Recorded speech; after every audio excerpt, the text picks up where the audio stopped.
Sir, kayo po pala. Oo, break time yun na, di ba? Bakit nagtatrabaho ka pa? Kasi po sir, minamadali na po ako ni Sir Edgar dito. Kailangan ko na raw po tong Ay, matapos. nako naman.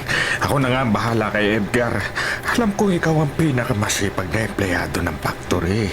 Pero kailangan mo pa rin magpahinga. O siya, sige na. Mag-break ka muna. Sige po Sir Romeo, salamat po. Teka Iha. Saan ka nga pala umuwi? Sa Kalumpang po. Ay, Kalumpang. Malayo-layo din pala dito ah. Sumabay ka na kaya sa akin mamaya?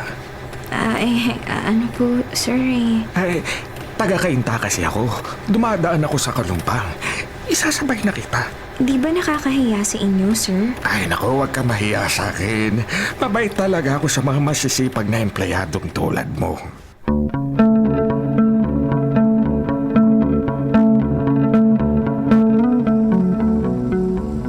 Cheryl! Oh, Sir Romeo! Tara, sakay ka na! Ihatid na kita sa inyo! Sige po sir. Turo mo lang sa akin yung direksyon papunta sa inyo, ha? Okay po sir. May asawa ka na ba?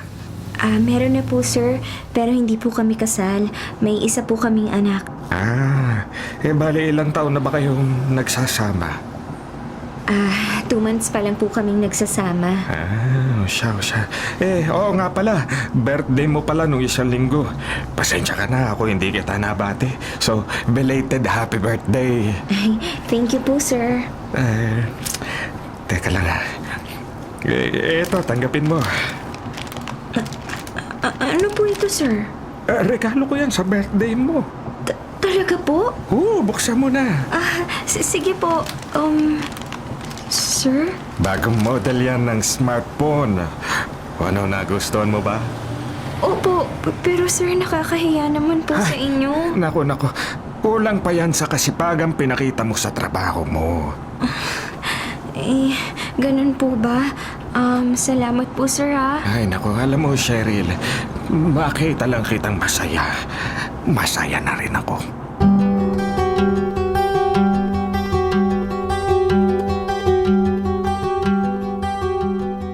Buti na lang talaga sinuwerte ako kanina.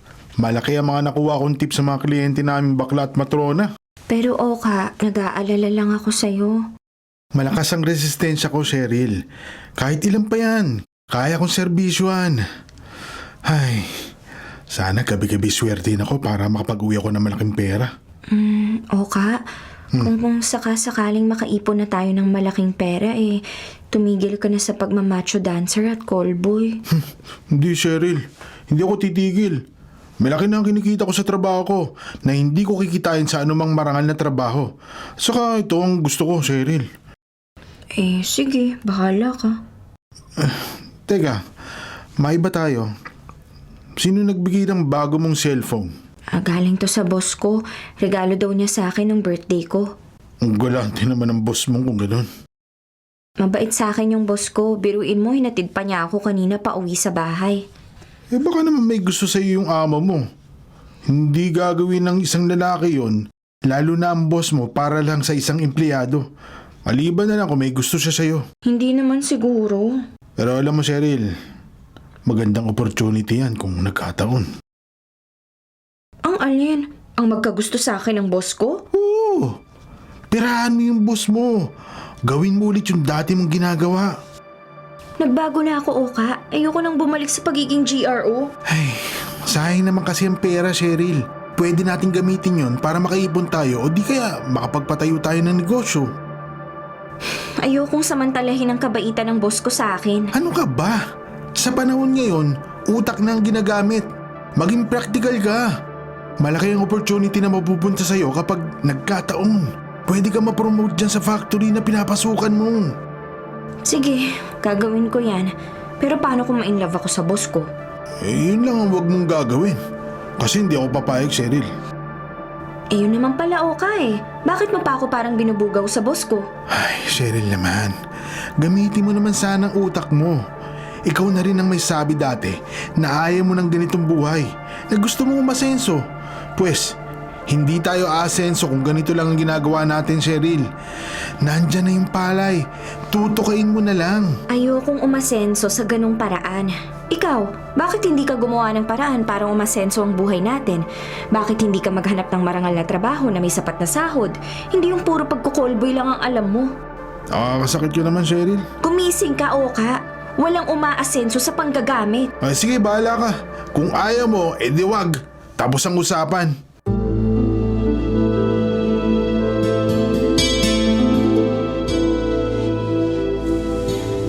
Aba, napakasipag mo naman. Oh, Sir Romeo, kayo po pala.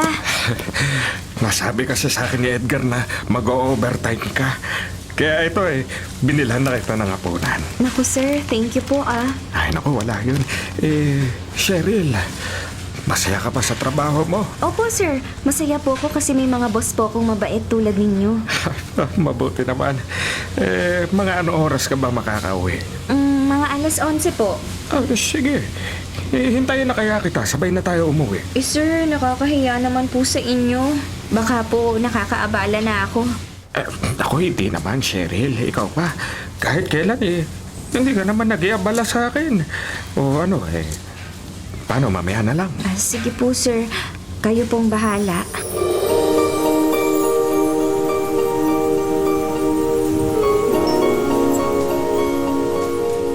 Napapansin ko, Roms. Special ang treatment mo kay Cheryl, ah. Naku naman.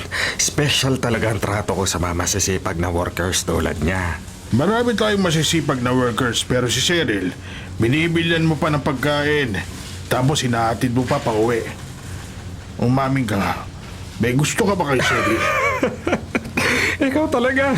Ini-intriga mo pa ako May kakaibang kislap kasi sa mga mata mo kapag siya ang pinag-uusapan. Ano? Tama ba hinala ko? Oo, Edgar. Tinamaan yata ako kay Cheryl. Nako, nagbibinata ka na naman.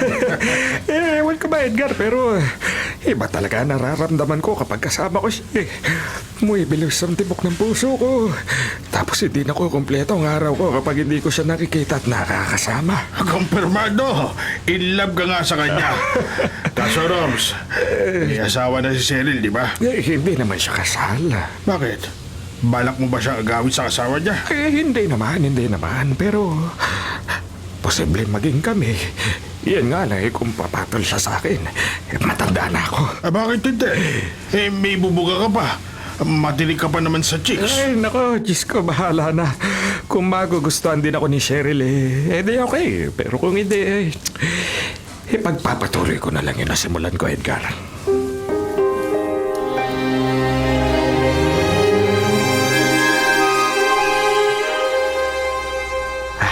Cheryl, nandito na tayo. Salamat po, Sir Romeo. Sige po ha, bababa na po ako. Teka, sandali, Cheryl. Bakit po, sir? Ano bang nararamdaman mo kapag kasama mo ako? Ayos naman po. Masaya. Ang bait-bait niyo po kasi sa akin. Kasi,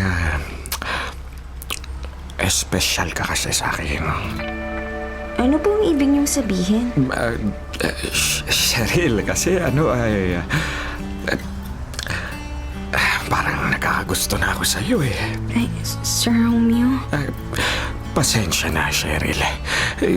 Di ko lang naman kasi mapigilan ang nararamdaman ko para sa iyo. Kalimutan mo na yung sinabi ko. Okay lang po, sir. Hindi po ako nagagalit sa inyo. Sige na po, sir. Lalabas na po ako. Sige, Cheryl. Good night.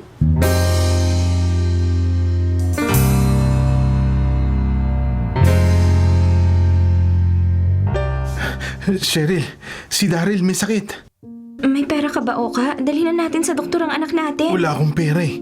Ilang araw din akong tumigil sa pagko-callboy. Ikaw? Wala na akong pera. Ibinayad ko na lahat sa utang. Oka, ano gagawin natin? Hindi ko alam eh.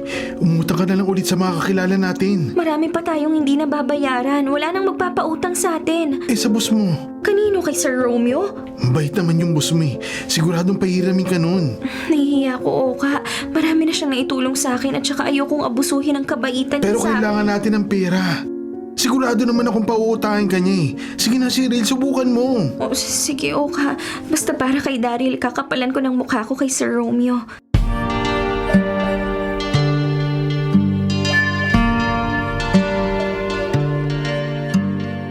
Sir Romeo, magandang umaga po. Ay, halika. Pasok ka, Cheryl. Maupo ka. Maupo. Salamat po. Sir Romeo, pasensya na po pala sa istorbo. Ay, wala yun, Cheryl. Ano ba meron? Sir, kaya po ako pumunta dito para po humingi sana ng tulong sa inyo. Yung anak ko po kasi na ospital. Ay, ganun ba? Siya, sige, tutulungan kita. Magkano ba ang kailangan mo? Mga 10,000 po sana. Sir, sorry po. Kayo lang po talagang malalapitan ko. Wala yun, Cheryl. Sandali ha. 10, 11... Oh, ito, pera. 15,000. Sir, salamat po. Huwag po kayong mag-alala. Makakabayad din po ako sa inyo. Kung gusto niyo po, ibawas niyo na lang po sa sweldo ko. Hindi. Huwag mo nang bayaran yan. Tulong ko na yan sa iyo. Sir? Sige na. Pumunta ka na sa ospital kung pupunta ka. Umabsent ka muna para maalagaan mo ang anak mo. Ako na ang bahala magsabi kay Edgar at sa supervisor mo, ha? Salamat po ng marami, sir. O siya.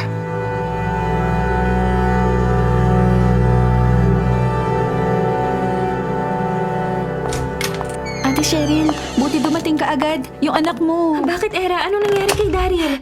Nakausap ko ng doktor ni Daryl. May findings na raw sila sa sakit ng anak mo. May cancer si Daryl, Ate Cheryl.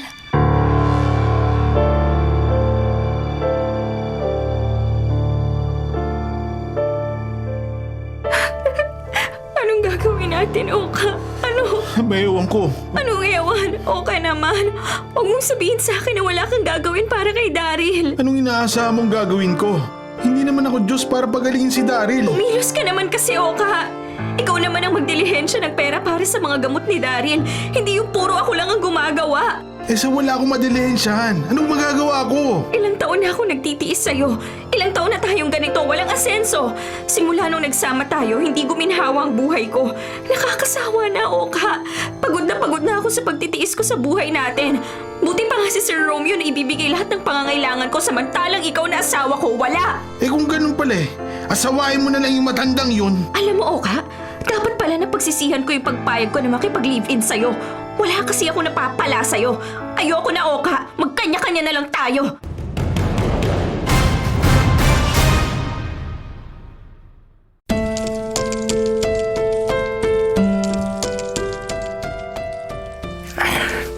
Ayan. Nandito na tayo. Cheryl, alam ko ang pakiramdam ng isang magulang. Lakasan mo lang ang loob mo. Hindi siya pababayaan ng Diyos. Salamat, Sir Romeo. Dahil sa'yo, kaya lumalakas ang loob ko. Tandaan mo, Cheryl, palagi lang ako nandirito sa tabi mo para tulungan ka. Alam mo namang napaka-espesyal ka sa akin. Talaga po? Mahal niyo pa rin ba ako? Oo. Ikaw pa posible bang matutunan mo rin ako mahalin? Kahit na matanda na ako. Sir Romeo. Alam ko ang hirap na dinaranas mo sa piling ng asawa mong irresponsable. Hindi ako ganun, Cheryl Alam kong hiwalay na rin kayo. At nagkaroon lang ako ng pag-asa, Cheryl. Kaya eto, sinasabi ko sa'yo ngayon, bahalin mo lang ako Ako nang bahala sa inyo ni Daryl. Bibigay ko ang lahat ng gusto at pangangailangan ninyo. Gagawin kong maligaya ang buhay ninyo, Cheryl.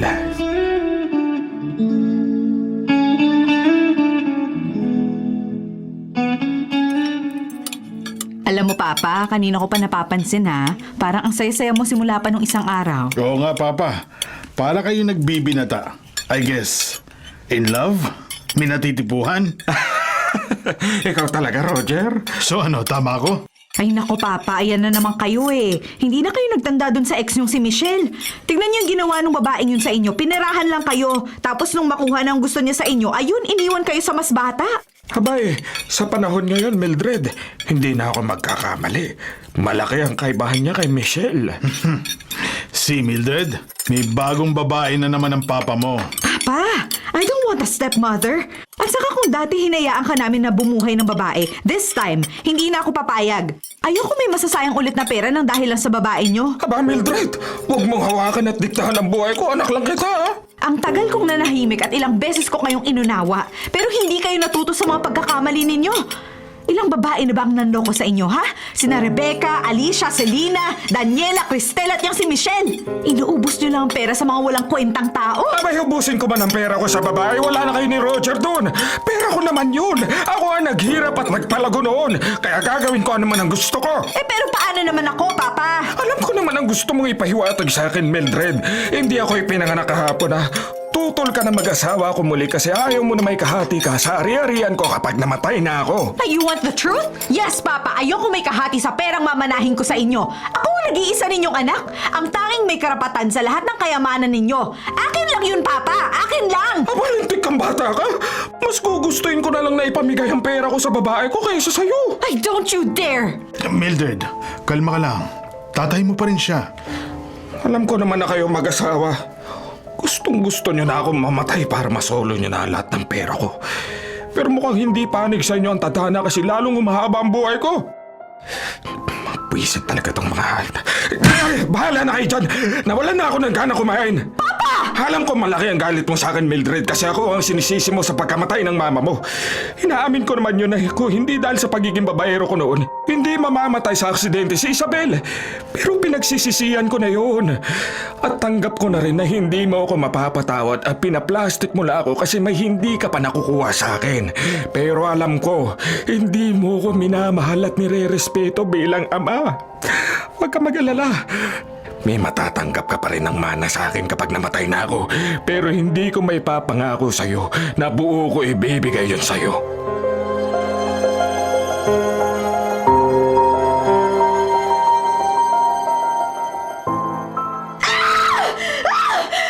Damn you!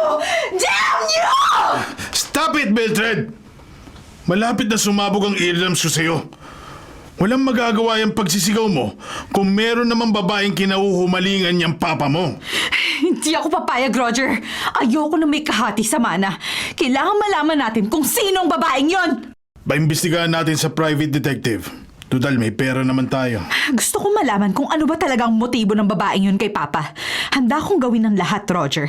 Mawala lang sa landas ko ang babaeng yun.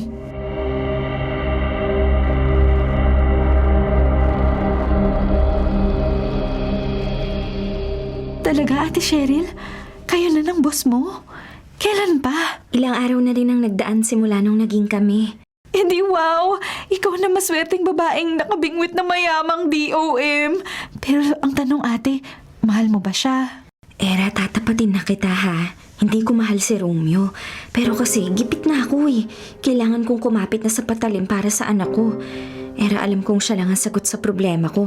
Pero teka, paano naman si Oka? Hindi naman kami kasal ni Oka at saka hiwalay na kami. Eh talaga? Kailan pa? Nung gabing sinagot ko si Romeo. Ayos ang daling magpalit Pero Ate Cheryl, hindi ka ba nangihinayang sa ilang taong pagsasama ninyo ni Oka? Hindi, kasi hindi naman naging maganda ang pagsasama namin. Puro sakit ng ulo lang ang binigay niya sa akin. Mas okay na si Romeo.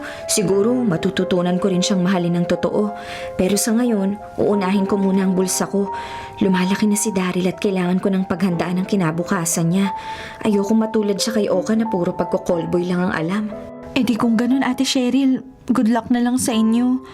Sana si Romeo na ang true love mo.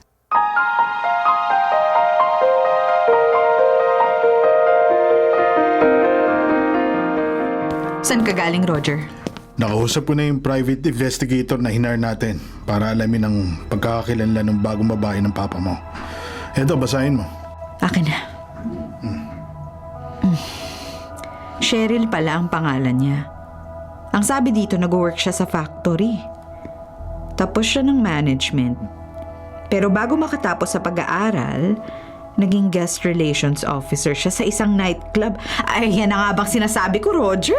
Nahulog na naman si Papa sa maling babae. Ano na ngayon ang plano mo? Haharapin ko tong Cheryl na to. Susubukan ko siyang daanin sa pera para hiwalayan niya si Papa.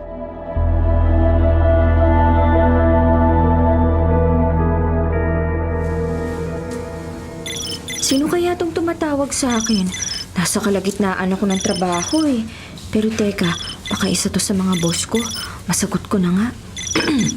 Hello, good morning. Hello? Are you Cheryl? Yes po. Sino po sila? Ako si Mildred, ang nag-iisang anak ni Romeo, ang boss mo. Ako ang nag-iisang tagapagmana niya. Ganun po ba? Bakit po kayo napatawag, ma'am? We need to talk after work. May mahalaga lang tayong pag-uusapan. Sige ma'am, aagahan ko pong punta mamaya. Saan po ba tayo magkikita?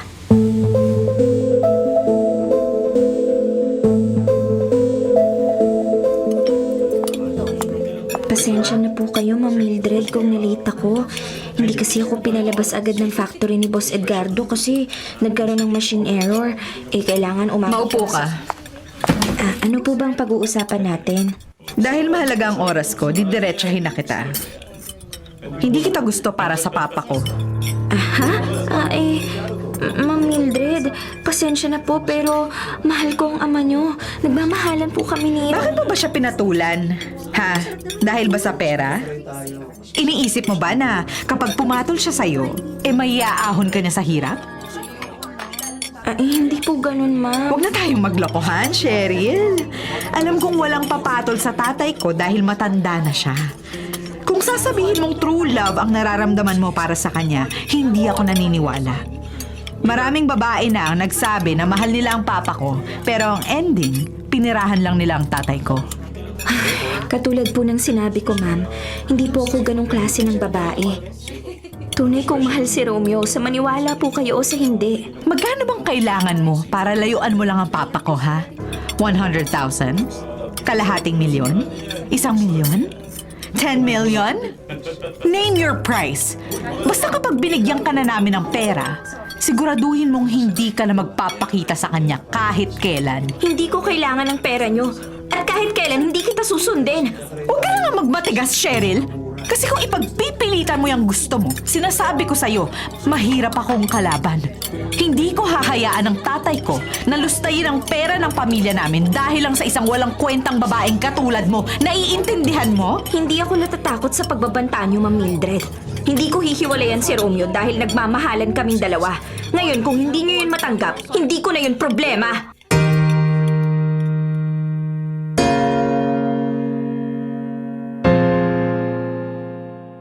Ano, Daddy? Masaya ka ba, ha? Ay, ang totoo niyan, hindi ko maipinta ang kasiyahan ko. Dahil sa'yo kaya pakiramdam ko lalong humahaba ang buhay ko. Don't worry. Hahaba pa talagang buhay mo. Malakas ka pa. At hindi ka katulad ng ibang may edad dyan kasi may ibubuga ka pa. Sinabi mo pa. Cheryl. Oh, bakit? Si Oka yung ex-partner mo. Nagpaparamdam pa ba siya sa'yo? Matagal na siyang hindi nagpaparamdam sa akin simula nang maghiwalay kami. Ayun, tinakasan na niya ang responsibilidad niya sa anak namin. Ay nako, huwag kang mag-alala. Ako na ang sasalo ng responsibilidad kay Daryl. Ha? Romeo? Magpakasal na kaya tayo. Romeo? Bakit? Ayaw mo ba ako mapangasawa? Hindi sa ayoko, pero kasi... Cheryl, gusto kita mapangasawa. Gusto kong makasama ka sa mga nalalabing buhay ko sa mundo.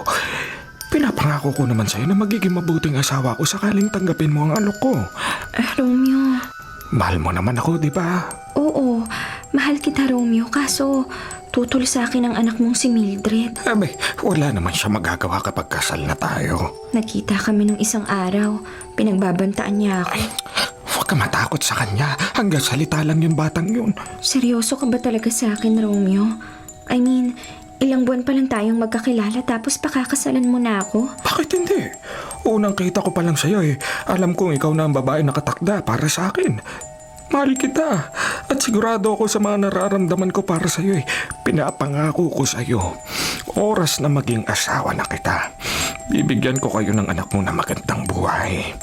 Hindi kita paiyakin at hindi kita bibigyan ng problema. Kaya, pakiusap, Cheryl. Tanggapin mo na ang alok kong maging asawa mo. Sige. Sige, Romeo. Tinatanggap kong maging asawa ka.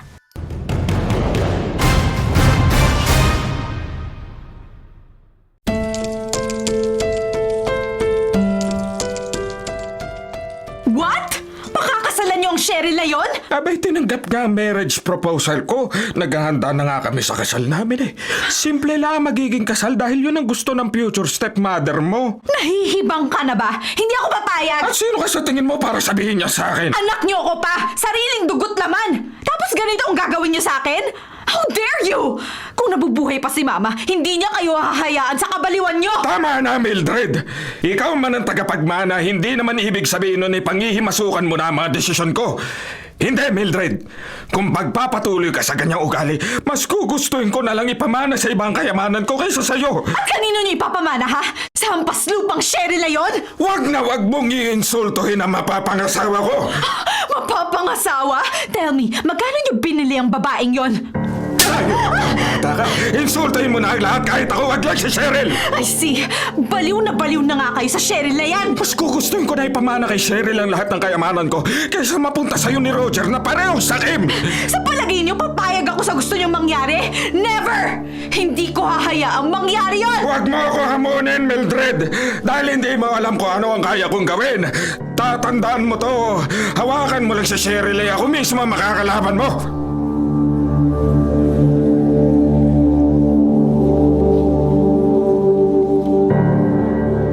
Nakakainis, Roger! Nakakainis! Mukhang hindi na magbabago ang desisyon ng tatay mo. Hindi ako papayag. Ayoko mawala ng papel sa inheritance. Roger, gamitin na natin ang mga koneksyon natin sa underground. Kung kinakailangang mamatay na si Papa ngayon, mamatay na siya bago pa sila maikasal ni Cheryl. Sigurado ka ba sa gusto mo? I mean, ama mo pa rin yon, tapos ipapapatay mo? Simula nung mamatay si Mama nang dahil sa kanya, nawalan na ako ng amor sa kanya. Sa totoo lang, ayoko na siyang makasama kung hindi lang dahil sa kayamanan niya eh. Sige, kung yan ang gusto mo, dapat ngayon pa lang pagplanuhan na natin ang dapat natin gawin para hindi tayo sumablay. Basta siguruhin mo lang na sure ka talaga sa gusto mong mangyari. Sure na sure ako, Roger. Kahit nakadugo ko pa siya, handa ko siyang talikuran para sa pera.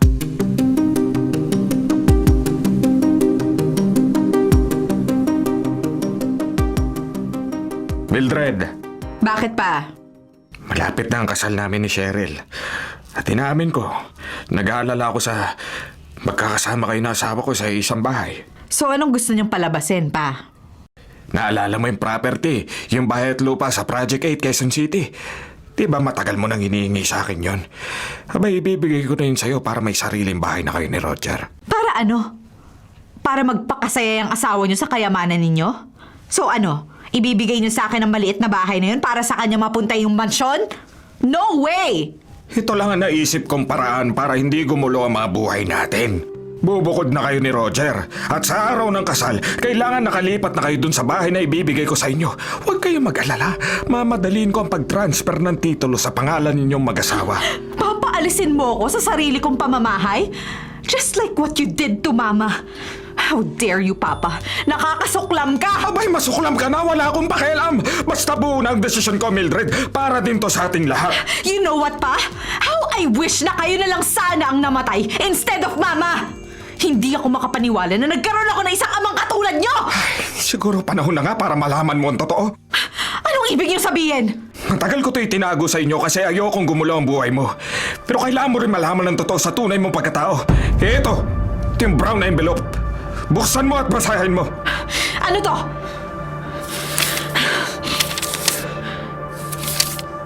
Wait. DNA results? Nung 10 years old ka, bago mamatay ang mama mo, nalaman ko ang sekretong tinatago niya sa akin sa mahabang panahon. Nakipagrelasyon si Isabel sa Noe family driver namin na si Danilo. Ang hindi ko alam, ito palang si Danilo ang childhood sweetheart at first love ng mama mo. Huwag niyong dungisan ang alaala ni Mama sa mga inventong kwento niyo! Totoo to, Mildred! Si Isabel ang una nagtaksil sa amin! Hinari niya si Danilo na maging driver namin para maipagpatuloy nila ang bawal nilang relasyon! Nagbubuka yun at alam mo kung sino yun! Ikaw, Mildred! No! Papa! No! Nang madiscover ko ang lihim na relasyon ni na Isabel at Danilo, nagsuspecha ako na baka hindi kita anak. Pinag-DNA test kita nung 10 years old ka at ayan ang resulta! Hindi kita tunay na anak, Mildred! No! This can't be true! Nung araw na mamatay ang mama mo, hindi ko siya pinalayas ng mansyon. Siya ang kusang umalis. Kasama niya si Danilo. Balak nila magtaan ng dalawa pero nasangkot sila sa road accident at parehong namatay. Masyado ka pang bata noon kaya sinekreto ko sa iyo ang totoo. Ang hindi ko alam ay iba na pala ang iniisip mo sa akin. Kaya pala hindi ko maramdaman sa inyo ang pagmamahal ng isang ama dahil hindi kita tunay na ama. Pero pa, kahit na ganun, sa mata ng batas, ako pa rin ang legal ninyong anak! Oo, alam ko naman yun. Hindi kita tatanggalan ng karapatan bilang legal ko anak. Pero sana naman irespeto mo ko at si Cheryl. No! Sige, hindi kita pipilitin. Pero binabalaan kita. Huwag kang gagawa ng mga bagay na laban sa akin o sa magiging future stepmom mo. Alam kong involved kayo ni Roger sa mga illegal na gawain. May underground business mga kayo eh. Pero wag niyong gagamitin yung laban sa akin ha. Kasi lalabanan ko talaga kayo, Mildred. Oras na may mangyari masama sa akin o kay Cheryl, kakalimutan ko anak kita.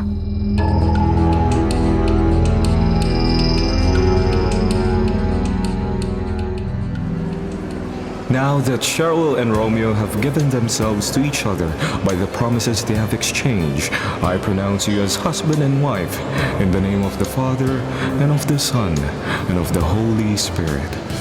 You may kiss the bride. Romeo, So, may I kiss my wife? oo naman.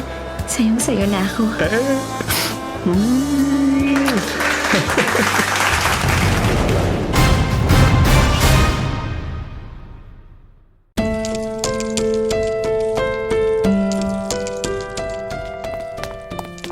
Sir Romeo, Madam Cheryl, pasok po kayo. Ay, Cheryl, ayos ka lang ba? Okay lang ako, Han. Hindi lang ako makapaniwala na dito na rin ako titira sa mansyon kasama mo. At sa laki ng mansyon mo, pakiramdam ko maliligaw ako. Ay, naku. Huwag ka mag-alala. Masasanay ka rin. Ay, Lilet! Yes, sir. Pakisabi sa lahat ng household staff na pupunta rito sa sala para may pakilala ko sa lahat si Cheryl. Sige po, sir. Okay siya, sige. Ay, Cheryl, bali, ikaw na ang asawa ko. Gusto ko ipakilala kita sa lahat ng kumpanyang pag-aari ko na pag-aari mo na rin. Simula ngayon ay titigil ka na sa pagiging factory head at magsisimula ka bilang trainee for Vice President for Production position. Ha? VP for Production? Abay, oo. Nakita ko naman na malaki ang potential mo para maging VP for Production. Bilang ilang taon ka na rin nagsusupervise ng production sa factory. Kaso Romeo, hindi ko alam kung kakayanin ko yun. Ay, malaki ang tiwala ko sa'yo, Cheryl. Alam kong kaya mo yun. Ay, bali, tinanong ko naman na si Edgardo na i-train ka niya. Sige. At saka nga pala, bibigyan kita ng shares sa kumpanya at hahayaan kita maging parte ng board. Sigurado ako makakasama ko doon ang anak at manugang mo. Oh, yes. Pero huwag ka mag-alala ha. Hindi ka nila magagalaw. Ako ang bahala kina Mildred at Roger. Sana magkaayos na kayo ng anak mo. Ay, sana nga, Han. Pero nagdududa akong mangyayari yun. Ay, bilang kilala ko si Mildred. Ni Romeo, alam kong maraming pagbabago ang kakaharapin ko sa buhay ngayong asawa na kita. Pero handa akong harapin yon basta makasama lang kita. Ay naku, basta Cheryl. Palagi mong tatandaan na kung kailangan mo ng tulong. Nandirito lang ako palagi sa tabi mo.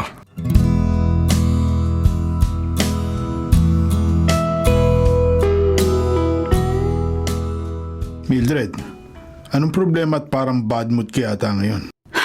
For months, gumagawa na ng impression si Cheryl sa buong board. Mukhang tinetrain talaga siya ni na Papa at Tito Edgardo para maging susunod na CEO. Ikaw, anong ginagawa mo? I tried to discredit her many times pero magaling talaga si Cheryl. Bukod sa backer na si Tito Edgardo, naiinis ako Roger kasi ako yung anak pero nawawalan ako ng papel sa kumpanya. No Roger, hindi ko hahayaang makuha ni Cheryl ang kayamanang dapat sa akin.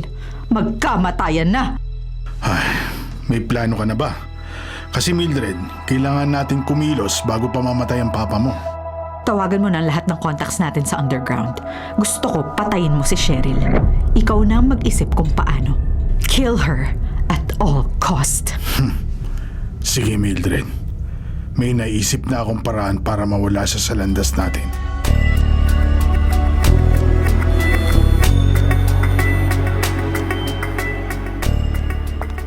Sir Romeo, tumawag na pala sa akin yung ahente. Dumating na raw sa Alavar Port yung luxury super yacht na binili ninyo. Ay, mabuti naman kung ganon. Matagal ko na rin yung in-order. Ngayon nga lang dumating eh. Siya nga pala. Isa yun sa mga sorpresa ko kay Cheryl sa darating na birthday niya sa Biyernes. Moira, tulungan mo ako maghahanda sa bahala kong surprise birthday celebration para sa asawa ko. Sure, Sir Romeo. It's my pleasure. Gagawin nating masaya ang celebration na yon. Maraming salamat.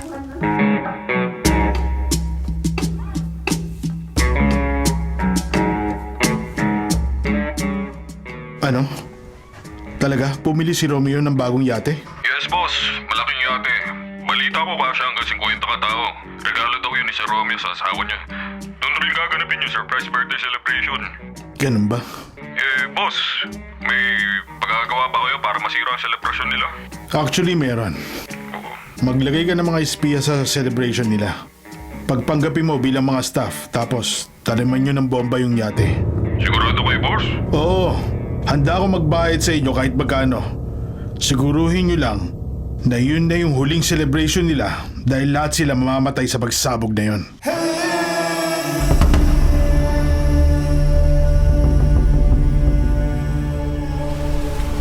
Aba, akalain mo nga naman. Malaki pala itong super yacht na nabili ko. Very luxurious. May mini pool pa sa itaas. Tamang-tama sa amin ni Cheryl habang nagsasama kami. Sir Romeo, dumating na po yung 4 na servers. Good afternoon, Sir Romeo. Ay, good afternoon din. Ay, sige, maghanda na kayo. Mamayang 4:00 ng hapon ang simula ng birthday celebration ng asawa ko. Ay, Lilet, Yes, sir. dumating na ba si Chef Tonyo? Paparating pa lang po, sir. Ay, siya, sige. Ikaw, isa ka ba sa magiging servers mamaya? Yes, sir. Sige, sumama ka na sa kanila. May 3 oras pa tayo mamaya para mag-prepare. Sige po, pupuntahan ko na po sila. Hello? Nandiyan na ba kayo sa location? Yes, boss. Naipasok na ng mga tauhan natin yung bomba. Hindi pa nakahalata si Romeo. Yung security niya, siguradong mapagmatsyag ang mga yun. Hindi, boss. At saka huwag kayong mag-alala sa security. May mga naipasok akong mga anay. Good job. Basta kami na ang bahala, bossing. Sisiguraduhin namin magtatagumpay tayo sa plano.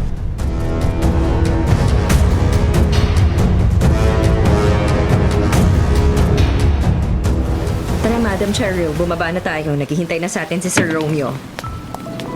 Tulungan ko na po kayong bumaba, Madam Cheryl. Salamat po. 4 p.m. ang usapan. Late na tayo, madam, ng almost 30 minutes. Nasaan na yung yate? Natatanaw mo yon? Ayun yung bagong super yacht na binili ni Sir Romeo. Regalo niya sa'yo. Talaga? Ang laki. Parang mas malaki pa yata yan sa mga roro dito sa Pilipinas. Masyadong mababaw ang dalampasigan dito sa resort. Kaya hindi siya pwedeng idaong dito. Kaya kailangan pa nating mag-motorboat. Ma'am Moira, nag-message na po sa akin si Sir Romeo. Kanina pa raw niya tayo hinihintay sa loob ng yate. Kung gano'n, ano pang hinihintay natin? Tara na.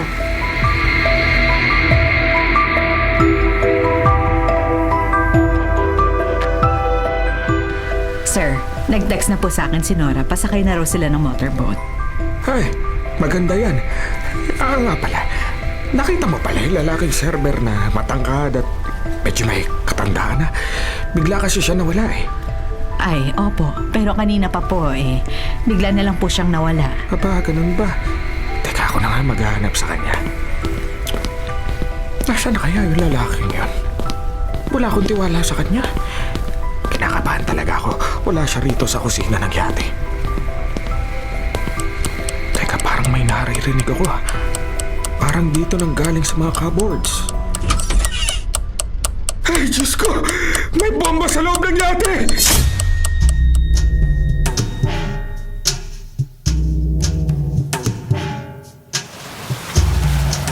Ayan, naayos ko yung mga gamit natin sa motorboat. Tara, kasya tayong 6 dito kasama na si Manong driver.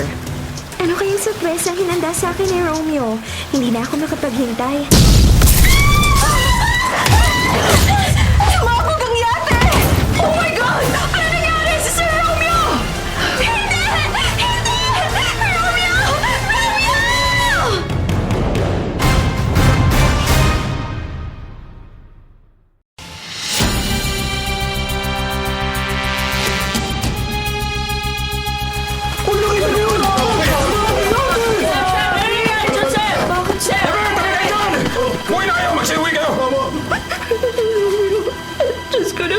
Nakikiusap na ako sa inyo. Sana ligtas yung asawa ko, parang awa niyo na. Ma'am, Chief, anong balita? Nahanap niyo na ba si Sir Romeo? ginagawa na po namin ang lahat para mahanap si Mr. Romeo Verastugi. Sa ngayon, 6 na bangkay pa lang ang nare-recover namin. May 3 survivors din kami na iligtas. Dinala na sila sa ospital dahil sa 3rd-degree burns. Sir, may na-recover kami sa pinangyarihan ng pagsabog. Ito po. Mga piraso ng damit? Sandali. Parang alam ko to. Kay Romeo to eh. Isa to sa mga paborito niyang damit. Oh my God! Wala na si Sir Romeo. Hindi! Hindi pwedeng mamatay ang asawa ko. Hindi! Buhay pa si Romeo! Buhay pa siya! Buhay pa ang asawa ko! Ma'am Cheryl. Romeo! Asawa ko! Romeo!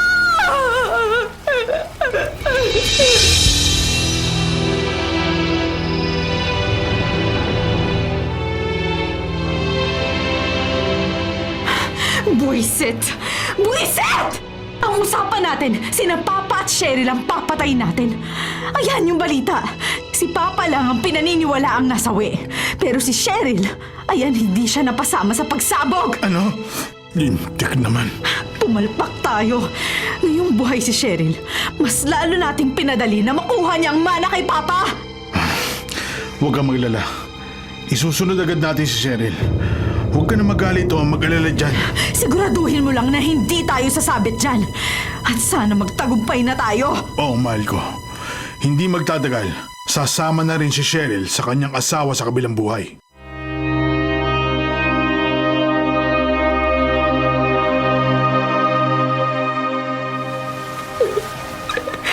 Diyos ko, parang awa niyo na. Nakikiusap na ako sa inyo. Iligtas niyo si Romeo. Sana buhay pa ang asawa ko.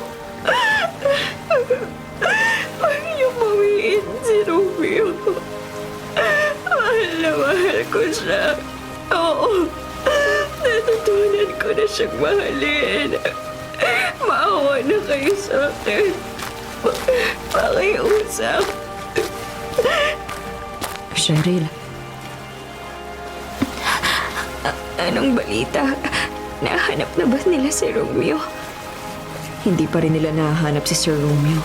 Pero nangako naman sa akin ng mga rescuers na hindi sila titigil sa paghahanap sa mga posibleng survivors ng pagsabog. Ma'am Cheryl, sabi ng nakausap kong investigador, may kinalaman sina Ma'am Mildred at ang asawa niyang si Roger sa pagpatay kay Sir Romeo. Ano? Paano niyo nalaman? May nahuli mga pulis na isang lalaki na nagpanggap na server sa yate. Inamin niya na si Roger ang nag-utos sa kanila na magtanim ng bomba. Pero hindi lang daw si Sir Romeo ang target. Pati rin po kayo, madam. Ano? Diyos ko! Kaya kailangan niyo pong mag-ingat, ma'am. Delikado po ang mga kalaban niyo.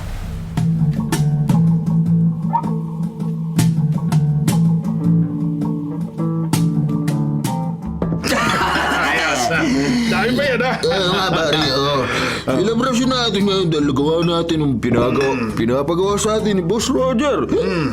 Hindi man naman tayo asawa. Nadali naman natin ang pinakamalaking isda. Si Romeo Verastugi! Ay, naman tayo mga kasama! Ay! Likod mga kasama! Mayroong sniper sa balikat!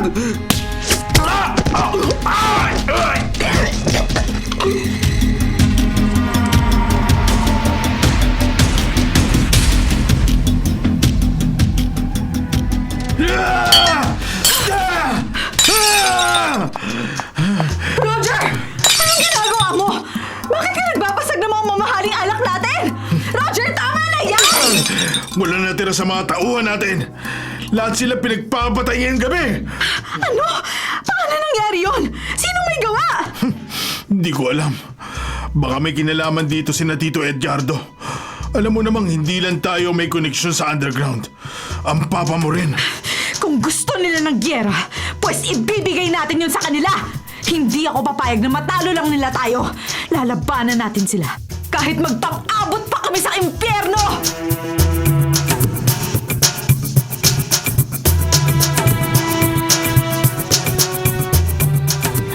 Ma'am Cheryl! Oh, bakit? Anong meron at gulat na gulat ka? Cheryl! Oh my God, Romeo, buhay ka! Buhay ka! Pasensya ka na kung pinag-aalala kita, ha? Cheryl, pwede ba kita mayakap? Oo naman, mahal ko. Diyos ko. Pinapangako ko sa'yo. Babawi ako. Hindi na kita iiwan. Romeo. Siya nga pala. Alam mo ba kung sino ang utak sa pagpapasabog ng yate? Oo, sina Mildred at Roger. Nagtatago na yung mag-asawa. Wala na sila dun sa bahay nila sa Project 8 sa Quezon City. Sila lang naman ang pwedeng gumawa nun sa atin. Pasensya ka na talaga kung nagkaroon ako na anak na walang utang na loob at napakasama ng ugali. Hindi ko sila mapapatawad sa ginawa nila sa akin. Pagbabayaran nila itong ginawa nila sa atin.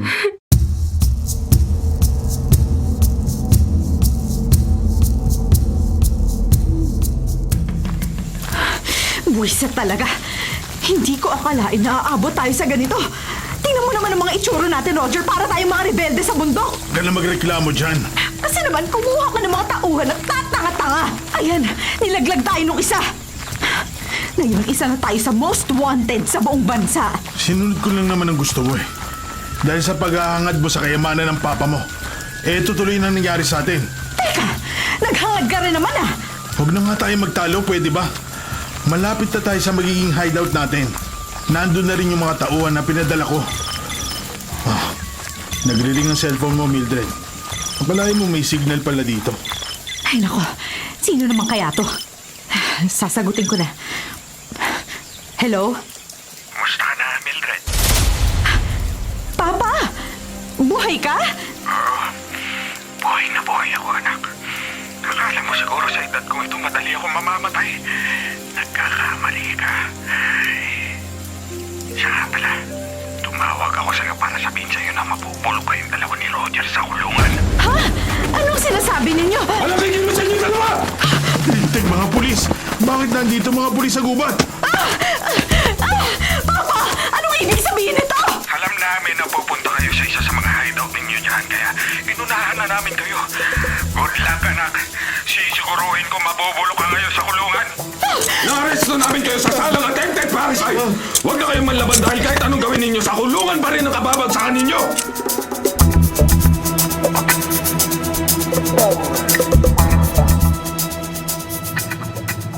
Happy anniversary, mahal ko! Same to you, Romeo. Natapos din ang mga problema natin. Nasa kulungan na sina Mildred at Roger at mga tauhan nila. Wala nang hahadlang sa atin dalawa. Although nalulungkot lang ako kasi naging ganun na lang ang galit sa'yo ng sarili mong anak. Ay, siya nga pala. Hindi ko naman kadugo si Mildred. Anak siya ng unang asawa ko sa pagkakasala. Ganun ba?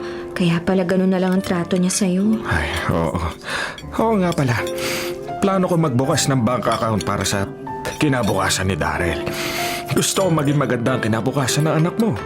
Abay, masasabi kong anak ko na rin ngayon. Salamat, Romeo. Cheryl, hindi ko akalain na sa hinaba-haba ng panahon ko sa mundo ngayon ko lang nakita ang true love ko. Maski ako rin hindi makapaniwala. Pero may aaminin ako sa'yo. Oh. Huwag ka sana magagalit, ha? Abay, ano yun, Cheryl? Nung una, pinakasalan kita dahil pera lang ang iniisip ko noon. Pero Romeo, nagbago yun at natutunan na kitang mahalin. Maniwala ka sana sa akin. Alam ko na mahal mo talaga ako ngayon. Nararamdaman ko yun. At saka hindi na mahalaga sa akin ang nakaraan. Mas nakatingin na ako sa ngayon at sa kinabukasan natin dalawa. Salamat, Romeo. Nagpapasalamat ako sa Diyos at ibinigay ka niya sa akin. I love you. At handa akong ibigay ang buhay ko sa'yo.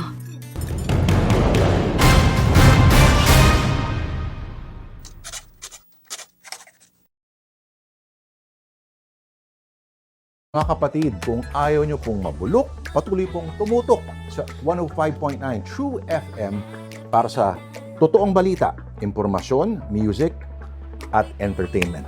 Mag-subscribe po sa aming YouTube channel, pati na rin sa podcast namin at sundan kami sa Facebook, sa Instagram, X, at TikTok sa @True Network PH. Bisitahin ang aming website, bagong-bago, sariwang-sariwa, truefm.ph. Kami ang 105.9 True FM, laging true sa'yo, kapatid. Tayo sa